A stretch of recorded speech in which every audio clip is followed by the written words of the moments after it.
So dear students, आज का paper बहुत इजी था। ये सेट 3 है। इसके मैंने एमसीक्यूज और एसेशन रीजन मार्क्स करे हैं।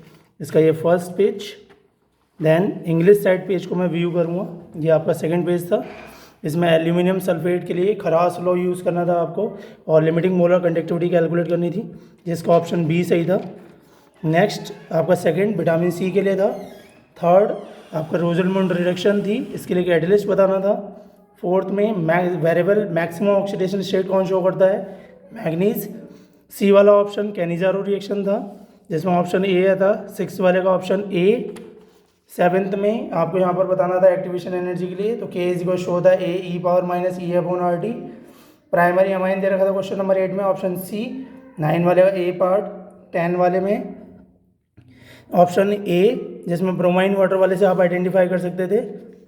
उसके बाद नेक्स्ट आपका दे रखा था इसमें एक ग्राफ जीरो ऑर्डर के लिए, ऑप्शन बी होगा इसका सही। आपका दिखाई दे रहा है आपको।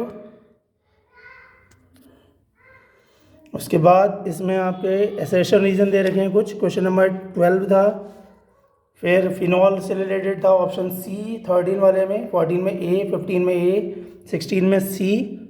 Next half life period, effective collision, बहुत सिंपल न्यूमेरिकल्स दे रखा था। SN1 रिएक्शन और क्यू होती है। फिर बॉइलिंग पॉइंट से रिलेटेड एक मैकेनिज्म न्यूक्लियोफिलिक एडिशन से reaction, conversion toluene to benzoic acid ethanol to 3 hydroxybutanol, glucose की रिएक्शन नाइट्रिक एसिड के साथ, इसमें कार्बोक्सिलिक एसिड फॉर्म होता है आपका। और DNA RNA में एक स्ट्रक्चरल डिफरेंस, तो स्ट्रक्चरल डिफरेंस आपने लिख दिया होगा। उसमें ज्योमेट्रिकल आइसोमर्स बनाने थे, आपको ड्रॉ करने थे, ठीक है। तो यहाँ पर इसमें प्लेटिनियम है, उसकी कोऑर्डिनेशन नंबर 4 होगी आपके पास। इलेक्ट्रॉनिक कॉन्फ़िगरेशन लिखना था, एमिडेंट एंड लाइगेंड क्या होते हैं, और कोई भी 3 आपको केमिकल रिएक्शन लिखनी थी। Williamson synthesis, Friedel Crafts acylation reaction of anisole, रायमंडियन रिएक्शन, लास्ट ईयर भी आया था ये क्वेश्चन आपका। Next chemical differences, phenol benzoic acid, propanol और प्रोब्यूटेनॉल में, और स्ट्रॉन्गर एसिड और क्यों होते हैं आपके इसमें पूछा गया था। फिर 24 क्वेश्चन में क्वेश्चन नंबर 25 बहुत इंपॉर्टेंट क्वेश्चन है, तो कई बार से आपका आया हुआ है, जिसमें T 99.9% is equal to 10 times of T half होता है। फिर definition, glucosidic linkage, primary structure of protein, disaccharides, IUPAC name एक। थाइनल क्लोराइड क्यों प्रीफर किया जाता है एल्काइल हैलाइड के लिए, क्योंकि इसमें प्योर आपका जो होता है एल्काइल हैलाइड फॉर्म होता है। मिथाइल ब्रोमाइड की रिएक्शन पोटेशियम साइनाइड के साथ, तो इसमें आपका जो है वहाँ पर आइसोसाइनाइड फॉर्म हो जाता है।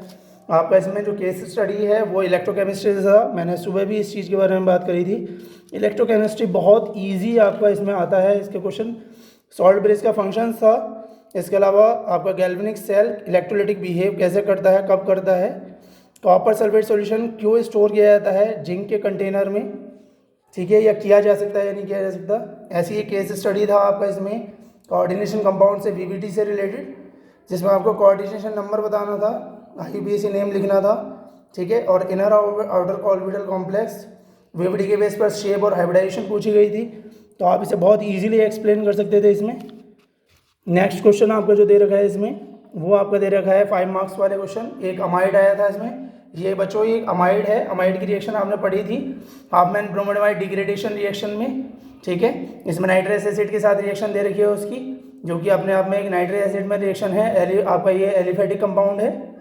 फिर हिंसबर्ग एजेंट है, और बेसिक स्ट्रेंथ कैसे आइडेंटिफाई करेंगे गैसेस फेज में।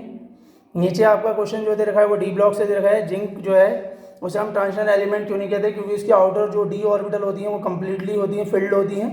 लैंथेनाइड कंट्रैक्शन क्या होता है, क्रोमियम की फर्स्ट आयनेशन एंथैल्पी जिंक से कम क्यों होती है, ट्रांजिशन एलिमेंट गुड कैटलिस्ट क्यों होते हैं, इसके बारे में इसमें पूछा गया था। बहुत सिंपल क्वेश्चन थे ये सारे आपके, और ये ज़्यादातर क्वेश्चन PYQ से आए हैं। रिवर्स ऑस्मोसिस से डेफिनेशन थी ये सीधे, पिछली बार ऑस्मोसिस से रिलेटेड क्वेश्चन दिया गया था। आइडियल सॉल्यूशन क्या होता है, बहुत इजी क्वेश्चन न्यूमेरिकल में दिए गए थे। यदि ओवरऑल देखा जाए इस पेपर में, तो आप इन पेपर को दोबारा भी कर सकते हैं नेक्स्ट ईयर के लिए, जो आपके 11th में उन्हें सजेस्ट कर सकते हैं। बहुत इजी पैटर्न रखा गया था। यदि आपने इस क्वेश्चन को अटैम्प्ट किए भी हैं तो आपके मिनिमम 40 मार्क्स इसमें आने हैं, और मैक्सिमम 70 आउट ऑफ 70 भी आ सकते हैं आपके। बहुत इजी पेपर था, एंड मुझे पता है बच्चों आपने बहुत अच्छी परफॉर्मेंस की होगी।